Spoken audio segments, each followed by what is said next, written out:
نیک نظر نہ آئے، نیک بننے کی کوشش کریں، نیک مشہور ہونے کے چکر میں نہ پڑیں کہ لوگوں کو پتہ چل جائے میں بڑا نیک آدمی ہوں، نیک بننے کی کوشش کریں۔ مومن تو نیکیاں چھپاتا ہے، مومن تو اپنی نیکی کا اپنے اللہ کے ساتھ راز رکھتا ہے، مومن کی خواہش تو ہوتی ہے یہ میرے اور میرے رب کے درمیان رہے۔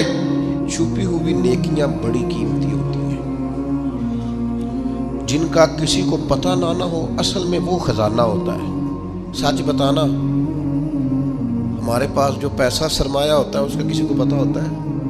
بالا نے بھی پوری گل نہیں دسی دی، ان کا کسی کو پتہ نہیں ہوتا۔ اگر نیکی کو خزانہ سمجھتے ہو تو پھر کسی کو پتہ نہیں ہونا چاہیے، اور اگر آپ بتاتے کون سی چیز ہے جس کی کوئی اہمیت معاذ اللہ نہ ہو تو نیکیاں بتاتے ہو، کیا سمجھتے ہو نیکیوں کو؟ کر کے لوگوں کے سامنے اظہار کرتے ہو، کیا تم نے سمجھا ہے عبادت کو؟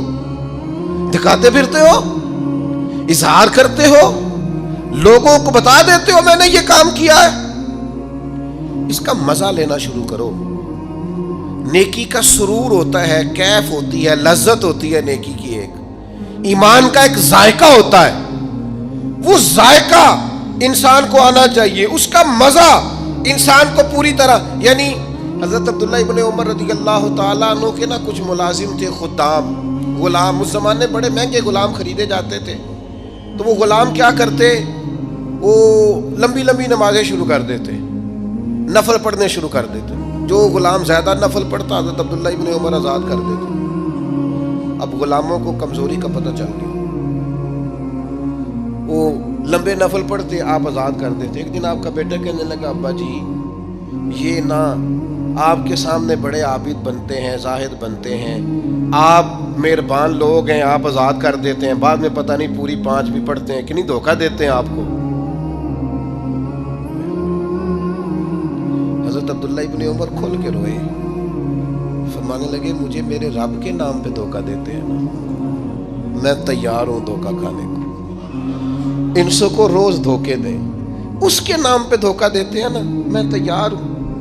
اللہ کے نام پہ دھوکہ دیتے ہیں، بسم اللہ، میں حاضر ہوں، میں تیار ہوں۔ بہت پہلے میں نے بات سنائی تھی، آج میرا دل کرتا پھر سناؤں۔ حکیم الامت مفتی احمد یار خان صاحب نعیمی رحمۃ اللہ علیہ نے تفسیر نعیمی میں لکھا ہے، جب اللہ تعالیٰ نے حضرت ابراہیم علیہ السلام کو بہت سارے اونٹ دیے، بہت ساری بکریاں دی، بہت ساری گائیں دی، اور ساتھ کہا واتخذ اللہ ابراہیم خلیلا، ہم نے ابراہیم کو دوست بنایا ہے، تو فرشتے کہنے لگے یا اللہ جسے اتنا کچھ دیں اس نے دوست تو بننا ہی ہوتا ہے۔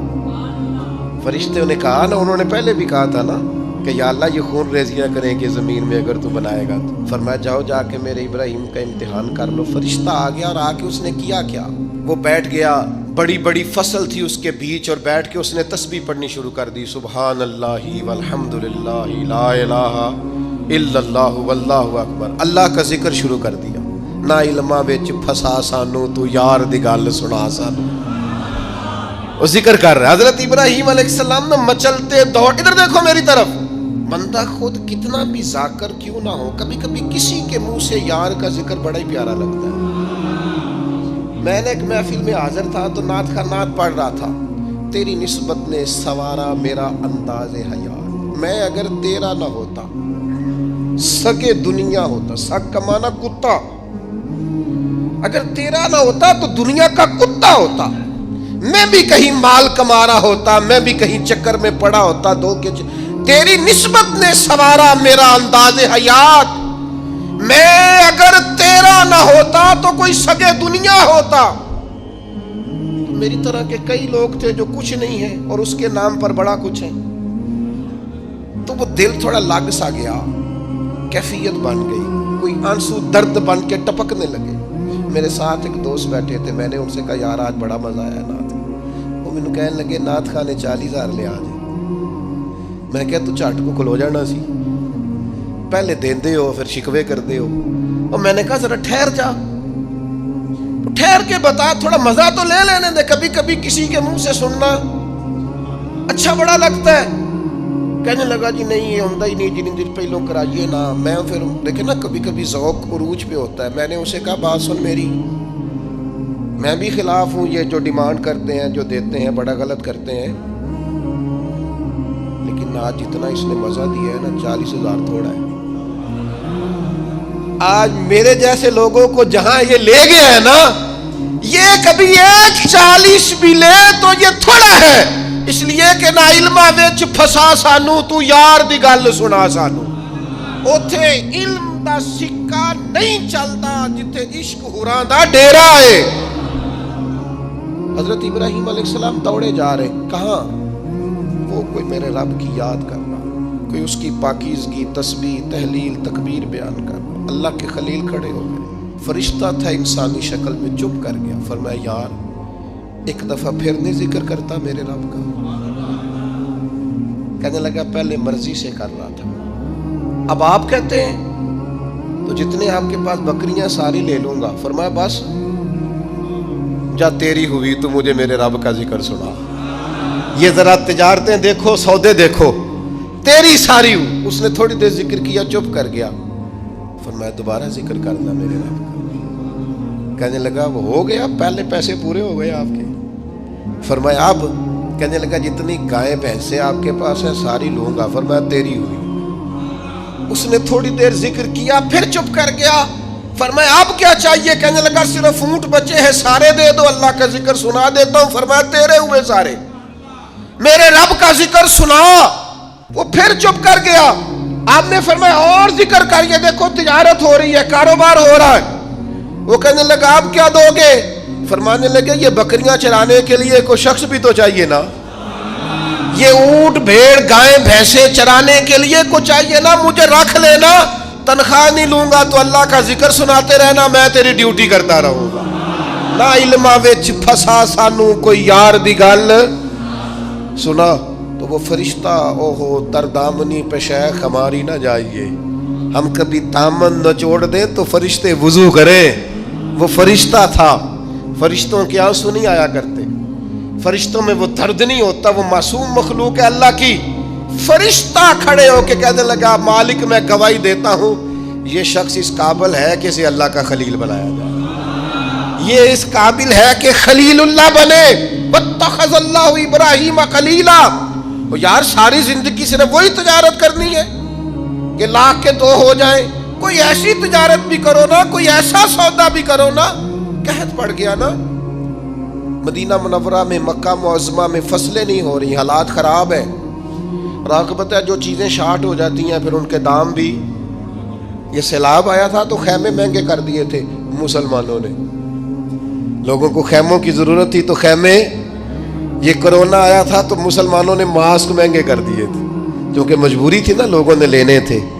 میں مسلمانوں کی بات کر رہا ہوں چونکہ یہاں قبضہ غیروں کا, حکومتوں کی میری بات نہیں کر رہا. جو چیز شارٹ ہو جاتی ہے اسے کیا کرتے ہیں, اسے مہنگی کر دیتے ہیں. قحط ہو گیا, غلہ مہنگا ہو گیا. حضرت عثمان غنی رضی اللہ تعالیٰ عنہ نے کسی ملک سے 10 اونٹ غلے کے بھرے ہوئے بوریاں لدی ہوئی منگائے. تاجر آگے کہنے لگے عثمان آپ بڑے تاجر ہیں تو اس زمانے میں آپ کا مال آ رہا ہے تجارت کا, تو آپ, ہم مال نہیں دیکھتے, جو ہے نا اندر, جو جس طرح کا بھی ہے, جتنی قیمت آپ نے بتائی ہے وہ بھی آپ پر اعتماد کرتے ہیں, اس سے ڈبل لے لیں. تو عثمان غنی فرمانے لگے میں نے سودا پہلے کر لیا. سیانے تاجر تھے نا, اس طرح کی بھی تجارتیں ہوتی. فرمایا میں نے سودا کر لیا ہے, مجھے تو اس سے زیادہ ملتا ہے. ایک تاجر بولا, کہنے لگا چلو 3 گنا لے لیں. آپ نے فرمایا یار میں نے تمہیں بتایا تو ہے, میرا سودا ہو گیا, مجھے زیادہ ملا ہے. ایک نے کہا 4, ایک نے کہا 5. پہ لا کر کہنے لگے اس سے زیادہ تو کوئی دے ہی نہیں سکتا, ہم بھی جانتے ہیں سارے مکے کو, سارے مدینہ طیبہ کو, اتنا بڑا تاجر ہی کوئی نہیں, آپ کو کتنا مل رہا ہے؟ فرمایا 700 گنا. وہ کہنے لگے جی یہ سوال ہی نہیں پیدا ہوتا, آپ بندے تو بڑے سچے ہیں, پتہ نہیں آپ کیا کہہ رہے ہیں. اٹھ کے چلے گئے, مال آ گیا. حضرت عثمان غنی رضی اللہ تعالیٰ عنہ نے مدینہ شریف میں اعلان کرایا جس غریب کے پاس غلہ کوئی نہیں آ کے لے جائے. وہ تاجر پھر آئے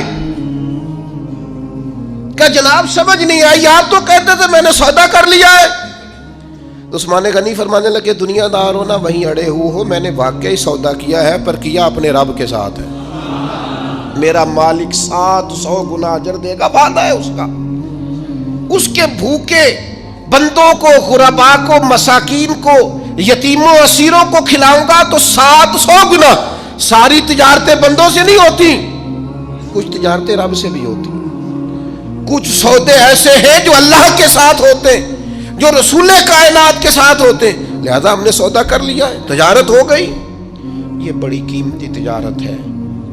وہ تاجر کہنے لگے عثمان اللہ تمہارے ایمان میں اور مضبوطی پیدا فرمائے۔ کیا جب لوگ ریٹ بڑھا کے چیزیں بیچ سکتے ہیں آپ نے فری کر دیے، فی سبیل اللہ کر دی۔ دوستو کچھ تجارتیں ایسی ہیں جو اللہ کے ساتھ بھی کرو، کچھ سودے ایسے ہیں جو قیامت کے لیے بھی بچا کے رکھو۔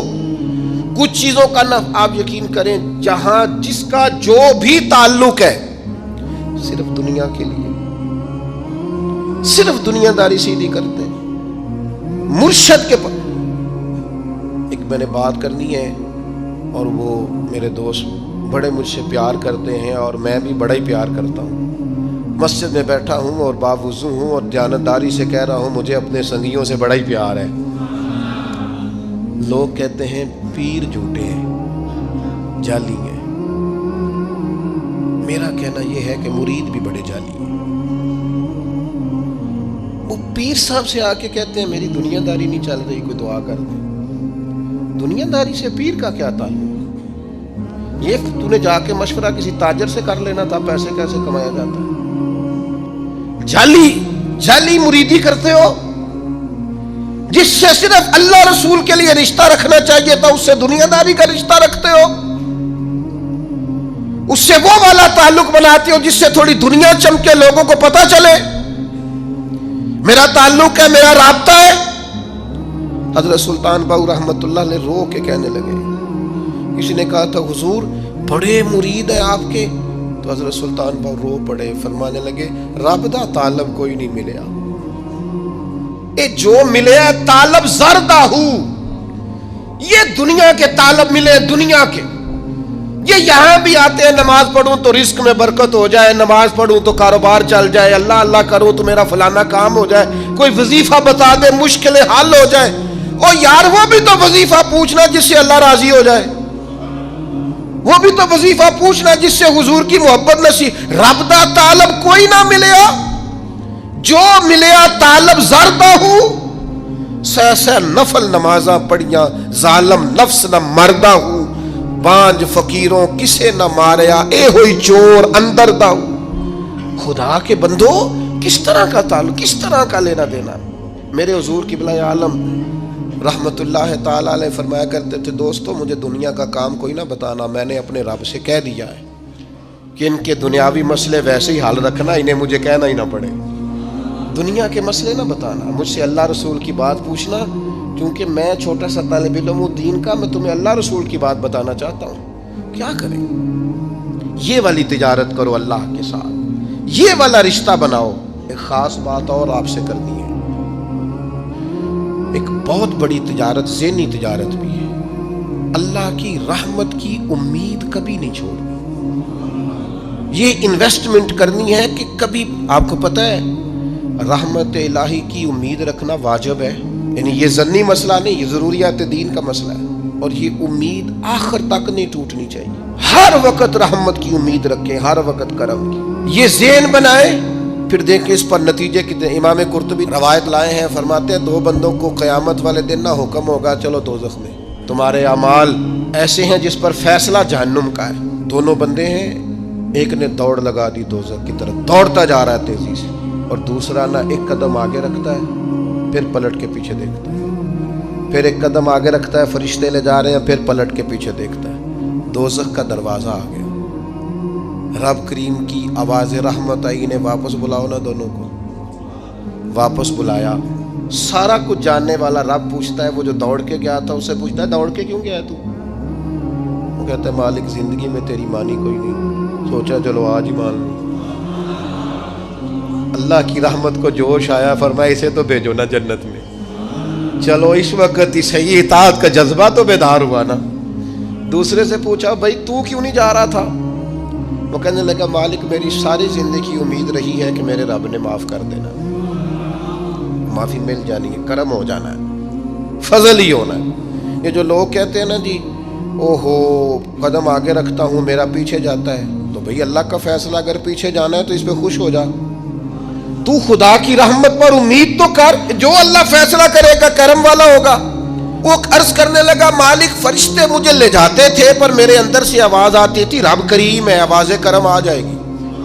مالک دوزخ کا دروازہ آ گیا پر میری امید ٹوٹی نہیں، میری قائم رہی، اور جب تیری آواز رحمت آئی نہ کہ آ جا، تو پھر میرے اندر سے وہ عقیدہ اور تگڑا ہوا، دیکھا نا بلا لیا نا تیرے رب نے، آ گئی نا رحمت کی آواز، بلا لیا نا۔ تو اللہ کریم نے فرمایا فرشتوں اس کے سارے گناہوں پر قلم پھیر دو، جو میری رحمت کی اتنی امید رکھے اسے دوزخ میں نہیں جنت میں داخل کیا جاتا ہے۔ یہ والا سودا ضرور کریں، ذہنی طور پر تھکاوٹ کا شکار نہ ہو، کمزور نہ پڑیں، طاقتور ہوں، طاقتور۔ کچھ تجارتیں اللہ کے ساتھ بھی کریں، کچھ معاملات اپنے رب کے ساتھ بھی رکھیں، کچھ راز و نیاز اللہ رسول کے ساتھ بھی ہونے چاہیے۔ ان چیزوں کو اپنی زندگی میں ضرور پیدا کریں، یہ جو روحانی بے چینی ہے نا اسے ختم کریں گی، یہ جو ہماری ذہنی انتشار ہے اس کو یہ چیزیں ختم کریں۔ کچھ خاص راز صرف اللہ اور اس کے رسول کے ساتھ وابستہ کریں۔ اللہ تعالی ہمیں سمجھنے کی توفیق دے۔ آخر دعوانا ان الحمد